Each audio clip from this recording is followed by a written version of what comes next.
ਵੇਖ ਲਿਆ ਤੇਰਾ ਰਿਜ਼ਲਟ, ਅਗਲਿਆਂ ਨੇ ਫਿਰ ਟੱਕ ਲਾ ਦਿੱਤਾ ਹੀ।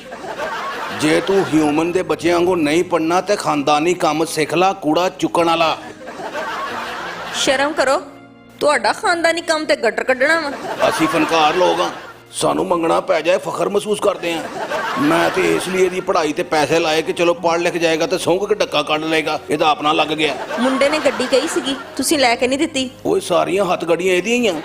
ਨਾਲੇ ਮੁੰਡੇ ਨੂੰ ਮੈਂ ਬਾਹਰ ਘੱਲਣਾ ਵਾ ਮਾਮਿਆਂ ਦੇ ਕੋਲ, ਮਾਮਿਆਂ ਕੋਲ ਰਹੇਗਾ ਨਾ ਤੇ ਫਲੈਸ਼ ਕਲੀਨਰ ਬਣ ਜਾਏਗਾ। ਵੜ ਗਿਆ ਬਈ। ਜਿਸ ਦਿਨ ਮੇਰੇ ਪੁੱਤ ਦਾ ਸਾਫ਼ ਕੀਤਾ ਬਾਥਰੂਮ ਅੰਗਰੇਜ਼ ਨੇ ਵੇਖ ਲਿਆ ਨਾ, ਥਾਂ ਮਾਰ ਜਾਊ। ਉੱਥੇ ਕਿਸੇ ਅੰਗਰੇਜ਼ਨੀ ਨਾਲ ਵਿਆਹ ਕਰਾਏਗਾ ਤੇ ਜੋੜੀ ਕਿੱਡੀ ਸੋਹਣੀ ਲੱਗੂ। ਬੱਲੇ ਬਈ ਤੇਰੇ। ਓਏ ਲੋਕਾਂ ਨੇ ਇਹਦੀ ਜੋੜੀ ਵੇਖ ਕੇ ਕਹਿਣਾ ਦੱਸੋ ਰੱਬ ਨੇ ਕੈਸੀ ਕੈਸੀ ਜੋੜੀ ਬਣਾਤੀ, ਤੂੰ ਹੀ ਬਾਦਸ਼ਾਹੀ ਆ। ਅੱਛਾ ਇੰਜ ਕਰੋ, ਤੁਸੀਂ ਇਹਦੀ ਟਿਊਸ਼ਨ ਰਖਾ ਦਿਓ, ਕਿਸੇ ਅੱਛੇ ਜਿਹੇ ਉਸਤਾਦ ਦਾ ਪਤਾ ਕਰਕੇ ਇਹਨੂੰ ਉਹਦੇ ਹਵਾਲੇ ਕਰੋ। ਜਦੋਂ ਉਸਤਾਦ ਦੇ ਘਰ ਦੇ ਸਾਰੇ ਕੰਮ ਸਿੱਖ ਗਿਆ ਤੇ ਆਪੇ ਹੀ ਲੈਕ ਹੋ ਜੂ। ਨਾਲੇ ਨਾ ਮੈਨੂੰ 2-3 ਬੋਰੀਆਂ ਬਦਾਮਾਂ ਦੀਆਂ ਲਿਆ ਕੇ ਦਿਓ, ਮੈਂ ਖਾ ਕੇ ਇਹਨੂੰ ਸਮਝਾਵਾਂਗੀ ਤੇ ਫੇਰ ਇਹ ਸਮਝੇਗਾ।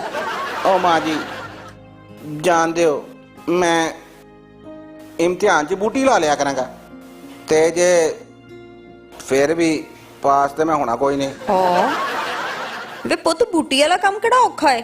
ਉਹ ਨਹੀਂ ਅੰਮਾ, ਫਿਰ ਤੈਨੂੰ ਬਣਾ ਕੇ ਦੇਣੀਆਂ ਪੈਣੀਆਂ ਨੇ। ਅੱਛਾ ਮੇਰਾ ਖਰਚਾ ਤੇ ਡਬਲ ਕਰਵਾ ਦੇ। ਮੈਨੂੰ ਪਤਾ ਲੱਗਾ ਅੱਬੇ ਨੇ ਦੱਸ ਪੁੱਤ।